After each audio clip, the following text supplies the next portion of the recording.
I woke up this morning. I had not been on social media for a couple days. Just kind of took a break. With like the addiction and stuff, it's really easy to get trapped in that. So when I have a time where I can just kind of tune out for a few days, I do. I'll pull up the Facebook post that I made.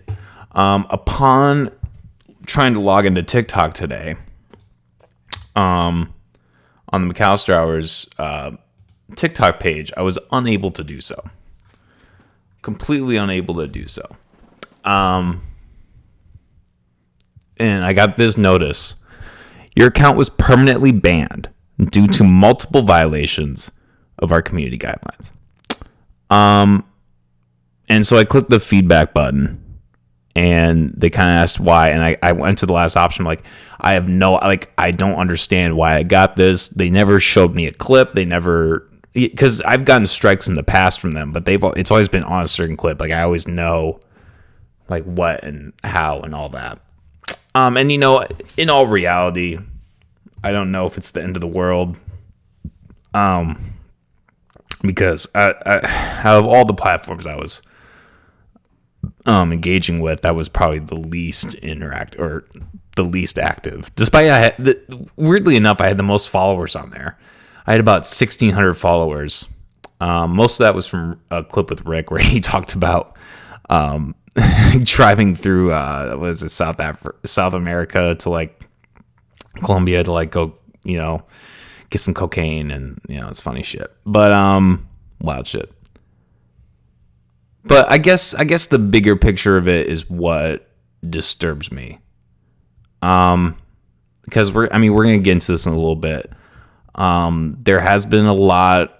Trump has had a surprising surge in the caucus polls, and I do feel like we're kind of getting back into that time of 2020, 2021, where we're going to see mass censorship. We're going to see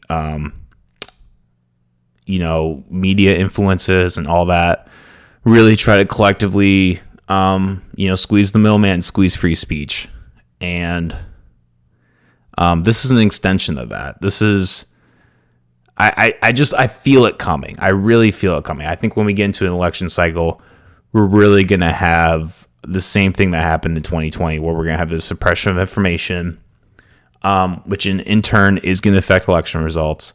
I'm not someone who believes that the election was rigged in the sense that, people like went in, changed votes. I mean, no more than that normally happens, right?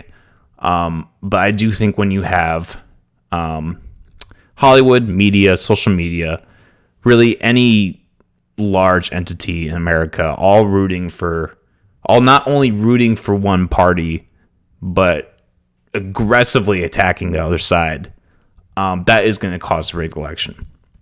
When you have COVID mandates and allow people to vote like 4 to 6 months before the actual election with mail-in ballots, like, it's going to be that's a fishy election from the get-go.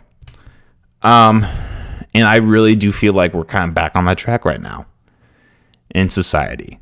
I do really feel like, this channel, the Unhinged, Uncensored, where, me and Lolo kind of go into some wild territories. Like, I feel like a lot of these platforms are going to end up being censored. And, I think that's a really sad thing for, small businesses or, entrepreneur people who are doing like what I do, who have unconventional views, who want to put that out into the world. I do think that that's going to be silenced. And this is kind of something I worried about and feared with 2024. I was kind of hoping that the establishment would not take this whole thing with Trump so seriously, but they are. So it's kind of a weird time. But yeah, I mean, fuck TikTok. I've always hated that app. It's the thirstiest. It's it has by far probably the most censorship besides Facebook. I mean, I don't even know if Facebook is as bad as TikTok, but TikTok is so blatant with it. That's kind of the problem. And they'll really, I mean, there are a lot of channels that I've heard of that like aren't even like what I do, like aren't even being controversial, whatever, that they get their accounts deleted too. You know, I thought about, you know, maybe I could start a new account. I don't really feel it's worth it. I'm okay with just focusing on YouTube and Facebook and Insta. I'm totally fine with that. And you know, if there's mass censorship on that, you know, on those platforms too, I don't really know what I'm going to do. I'm going to have to go third party, you know, focus more on the website or Patreon or whatever, which would be really sad. But that is kind of the good thing about this weird time we're in, is there are alternate platforms. There are alternate ways to get your voice out. It's harder. It's a lot harder, but it can be done.